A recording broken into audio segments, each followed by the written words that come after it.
Hello friends and welcome to SSC guidance. आज के इस वीडियो में हम एक नया प्रैक्टिस सेट डिस्कस करेंगे स्पॉटिंग एरर्स का। आज के इस प्रैक्टिस सेट में आज फिर से हमने 10 सेंटेंस लिए हैं और उन सभी सेंटेंस में हम ये फाइंड करेंगे कि एरर कहाँ पे है और जो भी एरर होगी उससे संबंधित रूल भी हम साथ में डिस्कस करते चलेंगे। तो चलिए देखते हैं आज का पहला सेंटेंस। पहला सेंटेंस दिया हुआ है, Dhundhiraj has been writing that essay for 2 hours but he still has not finished no error. ठीक है, तो इसमें हमें ये फाइंड करना है कि एरर कहाँ पे है और उसका रूल भी हम साथ में देखेंगे। तो यहाँ जो एरर है वो स्टिल से संबंधित है, क्योंकि स्टिल का जो यूज है वो सामान्यतः अफर्मेटिव सेंटेंस में किया जाता है। ठीक है, लेकिन यहाँ तो ये सेंटेंस निगेटिव में दिया गया है, लिखा है कि स्टिल हैज नॉट फिनिश्ड। ठीक है, तो सेंटेंस निगेटिव में है तो यहाँ स्टिल का यूज नहीं होगा। तो निगेटिव में जो यूज किसका होता है, येट का। येट का यूज निगेटिव सेंटेंस में होता है और येट का प्रयोग सामान्यतः सेंटेंस के अंत में होता है। ठीक है, तो जब भी निगेटिव सेंटेंस होगा तो वहाँ स्टिल की जगह येट का प्रयोग होगा और येट ज्यादातर सेंटेंस के अंत में यूज होता है। ठीक है, तो यहाँ चूंकि सेंटेंस निगेटिव है इसलिए यहाँ स्टिल का यूज नहीं होगा, स्टिल की जगह येट आ जाएगा। ठीक है, तो यहाँ अगर स्टिल की जगह हम येट का यूज करें तो ये सेंटेंस सही हो जाएगा और येट यहाँ पे नहीं आएगा क्योंकि येट ज्यादातर सेंटेंस के अंत में आता है। तो सही सेंटेंस बनेगा but he has not finished yet. यहाँ फिनिश्ड के बाद येट आएगा। ठीक है, तो फिनिश्ड के बाद येट करेंगे तो सेंटेंस हमारा सही हो जाएगा, क्योंकि निगेटिव सेंटेंस में येट का प्रयोग किया जाता है और येट ज्यादातर सेंटेंस के अंत में आता है। ठीक है, तो सही सेंटेंस बनना चाहिए but he has not finished yet. ठीक है, तो चलिए नेक्स्ट सेंटेंस देखते हैं। सेकेंड नंबर में दिया हुआ है कि we were still talking about what we should do when we had the children to shout no error। ठीक है, ये सेंटेंस दिया हुआ है, इसमें हम एरर फाइंड करेंगे। तो यहाँ एरर हर्ड, ये जो हियर वर्ब की थर्ड फॉर्म यूज हुई है इससे संबंधित है। ठीक है, तो हियर से संबंधित रूल हम देख लेते हैं। तो पहला रूल है कि हियर के बाद ऑब्जेक्ट प्लस ऑब्जेक्ट के बाद बेयर इन्फिनिटिव आता है, यानी कि इन्फिनिटिव का यूज नहीं होता है, डायरेक्ट वर्ब की फर्स्ट फॉर्म आएगी। ठीक है, यानी कि वर्ब की फर्स्ट फॉर्म के पहले टू का यूज नहीं होगा। ठीक है, तो यहाँ पे स्ट्रक्चर क्या बनता है, here plus object plus verb की फर्स्ट फॉर्म। ठीक है, तो यहाँ पे एग्जांपल दिया हुआ है, वी हर्ड हिम से सो। ठीक है, जैसे कि यहाँ हर्ड के बाद हिम ऑब्जेक्ट फिर से वर्ब की फर्स्ट फॉर्म ये आया है। ठीक है, और दूसरा क्या बनता है कि here plus object plus verb की फोर्थ फॉर्म, यानी कि आईएनजी फॉर्म में वर्ब आएगी। ठीक है, तो या तो वर्ब की फर्स्ट फॉर्म इस कंडीशन में यूज करें या फिर वर्ब की फोर्थ फॉर्म यानी कि वर्ब प्लस आईएनजी, ये दोनों ही रूल्स अगर फॉलो करेंगे तो सही होगा सेंटेंस। ठीक है, तो यहाँ पे एग्जांपल देखें तो आई हर्ड समवन लाफिंग। ठीक है, तो हर्ड के बाद someone object then laughing verb plus ING. ठीक है, तो हमारे पास क्या है कि we heard the children to shout लिखा हुआ था, यानी कि इन्फिनिटिव लिखा हुआ था, टू प्लस वर्ब की फर्स्ट फॉर्म लिखा हुआ था। तो यहाँ हम टू प्लस वर्ब की यानी कि इन्फिनिटिव को हटा के यहाँ हम शाउटिंग ले आए, यानी कि वर्ब की फोर्थ फॉर्म। ठीक है, अगर शाउटिंग का यूज करें तो ये सेंटेंस सही हो जाएगा। ठीक है, तो यहाँ सेकंड रूल लगा देंगे हम। सेकंड रूल क्या था, हियर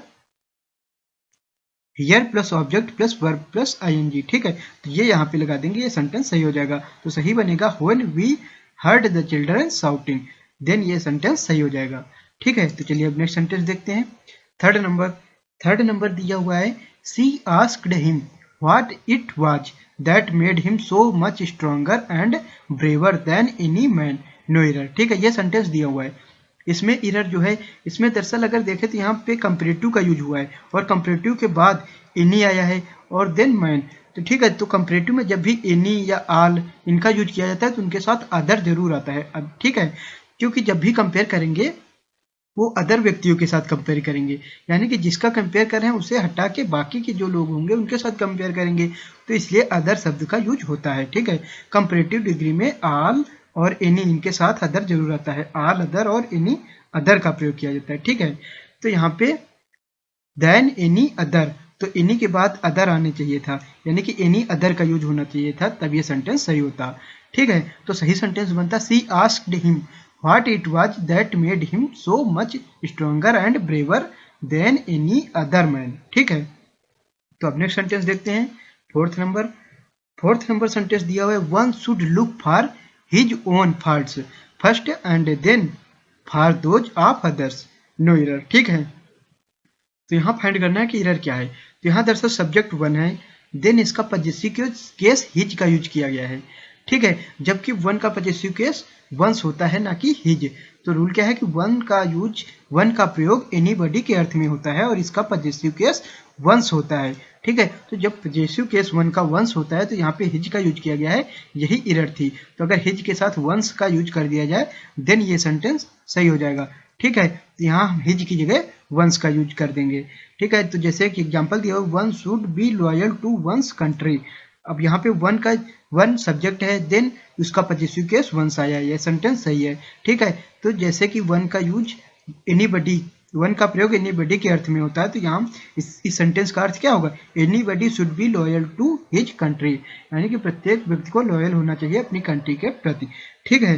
तो यहाँ वन का यूज एनीबॉडी के अर्थ में होता है और वन का पजेसिव केस वंस होता है, ना कि हिज। एनीबॉडी का यूज करेंगे देन एनीबॉडी का पजेसिव केस हिज होता है, ना कि वन का, ठीक है। तो अगर वन का यूज हुआ है तो उसका पजेसिव केस वंस आएगा। तो यहाँ पे यही एरर थी, यहाँ हिज का यूज किया गया था, तो यहाँ वंस आ जाएगा, देन सेंटेंस सही हो जाएगा। तो चलिए अब नेक्स्ट सेंटेंस देखते हैं।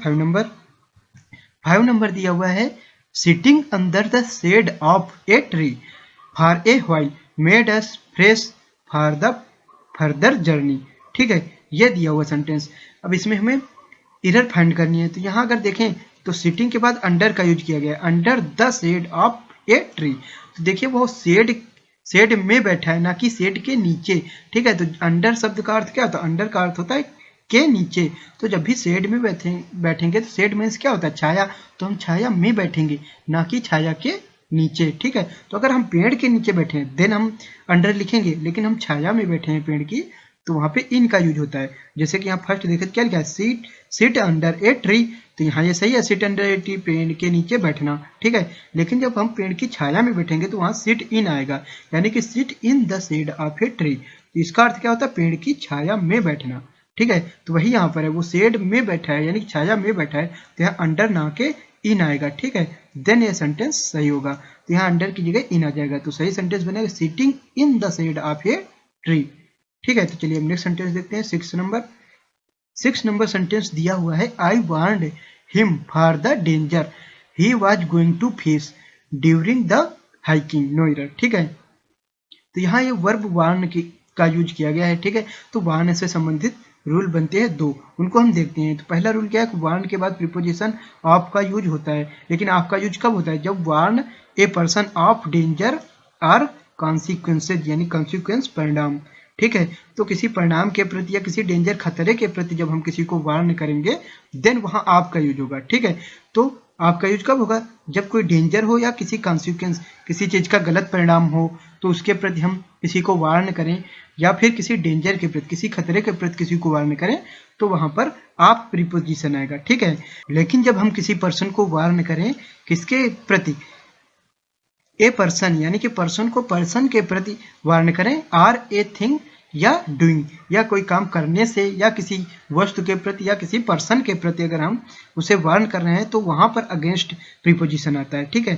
तो यहाँ पे क्या है, warn a person against a person और थिंग आर डूइंग, ठीक है। कोई काम करने से या किसी वस्तु या किसी आदमी के, किसी पर्सन के प्रति हम उसे वार्न करें, देन वहां पे क्या आएगा, वहां पे अगेंस्ट प्रीपोजिशन आएगा, ठीक है। तो आप कब आएगा, आप आएगा जब हम किसी डेंजर या कॉन्सिक्वेंस के प्रति उसे वार्न करें, और अगेंस्ट कब आएगा, जब उसे किसी पर्सन को पर्सन के प्रति या थिंग या फिर डूइंग इसके प्रति करें, तब वहां पे अगेंस्ट आएगा, ठीक है। तो हमारे पास क्या है, warned him for the danger, यानी कि डेंजर के प्रति किया गया है, किसी डेंजर के लिए उसे वार्न किया गया है। तो यहाँ पे क्या आना चाहिए, जब डेंजर के लिए वार्न करते हैं तो क्या आता है, ऑफ प्रीपोजिशन। तो यहाँ फॉर की जगह ऑफ आ जाएगा, ऑफ, ठीक है। तो यहाँ वार्न के साथ फॉर का यूज नहीं होगा, ऑफ का यूज होगा, ठीक है। तो सही सेंटेंस बनेगा, आई warned him of the danger, ठीक है। तो चलिए अब नेक्स्ट सेंटेंस देखते हैं। 7th नंबर सेंटेंस दिया हुआ है, I am certain that none of these 2 books is useful to the students of the 8th standard, no error, ठीक है। ये सेंटेंस दिया हुआ है। तो यहाँ पे अगर देखें तो नन का यूज किया गया है, ठीक है, जबकि बुक्स कितनी है, 2 बुक्स हैं, तो 2 के लिए नन का यूज नहीं करते हैं, 2 से ज्यादा के लिए नन का यूज करते हैं, 2 के लिए तो नाइदर का यूज करते हैं, ठीक है।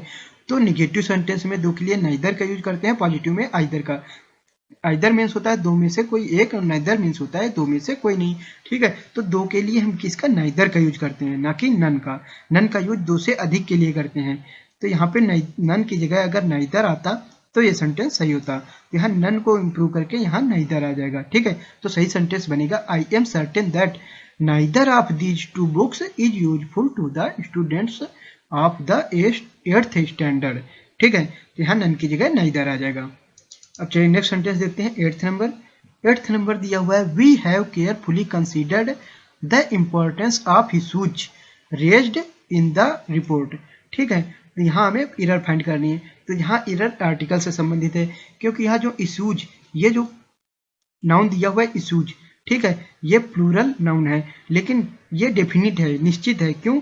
क्योंकि ये कौन से इशू हैं, ये वो इशू हैं जो रेज किए गए हैं किसमें, रिपोर्ट में। यानी कि किसी रिपोर्ट में इनको इशूज को उठाया गया है, इन मुद्दों को उठाया गया है किसी रिपोर्ट में इनको लिखा गया है। ठीक है, यानी कि ये इशूज नाउन यहाँ पे डेफिनिट है। और जब भी किसी नाउन को डेफिनिट बनाने के लिए आर्टिकल का प्रयोग किया जाता है, और डेफिनिट आर्टिकल द का प्रयोग किया जाता है। ठीक है, तो यहाँ इशूज के पहले डेफिनिट आर्टिकल द आना चाहिए, क्योंकि ये नाउन डेफिनिट है। ये नाउन इशूज जो है, ये इशूज हमें पता चल रहा है कि कौन से इशू हैं। ये वो इशू हैं जो रेज किए गए हैं इन the report, raised in the report. ठीक है, तो यहाँ पे ये डेफिनिट नाउन है, तो इस नाउन को डेफिनिट बनाने के लिए डेफिनिट आर्टिकल द का यूज होना चाहिए था। तो द इशूज लिखेंगे, देन ये सेंटेंस सही हो जाएगा। तो सही सेंटेंस बनेगा we have carefully considered the importance of the issues raised in the report. ठीक है, अच्छा नेक्स्ट सेंटेंस देखते हैं 9 नंबर। 9 नंबर सेंटेंस दिया हुआ है would you please stop from smoking while the ceremony is in progress, no error. ठीक है, यहाँ स्टॉप का यूज किया गया है। स्टॉप से संबंधित दो रूल बनते हैं। एक बनता है स्टॉप के बाद वर्ब प्लस आईएनजी। ठीक है, stop plus verb plus ING. और दूसरा बनता है, सॉरी यहाँ वर्ब की जगह स्टॉप लिखना चाहिए था। ठीक है, तो यहाँ स्टॉप ही आएगा, तो स्टॉप प्लस वर्ब की फर्स्ट फॉर्म। ठीक है, यानी कि इन्फिनिटिव। तो एक बार क्या हो रहा है कि स्टॉप के साथ वर्ब की फोर्थ फॉर्म यानी कि वर्ब प्लस आईएनजी आ रहा है, और दूसरे में स्टॉप के बाद टू प्लस वर्ब की फर्स्ट फॉर्म यानी कि इन्फिनिटिव आ रहा है। लेकिन दोनों का अर्थ अलग अलग होता है, जैसे कि हम नीचे दिए गए सेंटेंसेस में देखेंगे।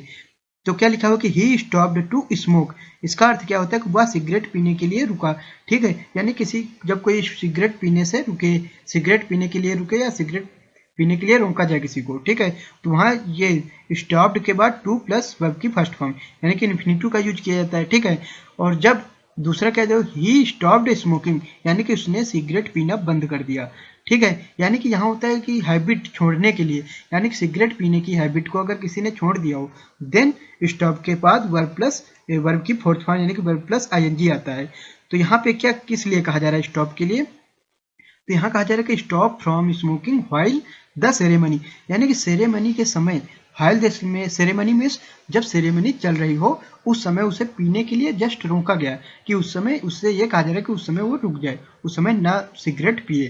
ठीक है, तो इसके लिए पहला यूज होगा। उससे उसकी हैबिट को छोड़ने की बात नहीं की जा रही, उससे जस्ट उस मोमेंट में ना पीने के लिए कहा जा रहा है। तो यहाँ सेकंड वाला रूल आएगा, यानी कि verb stop plus two plus verb की फर्स्ट फॉर्म। ठीक है, यानी कि स्टॉप टू स्मोक।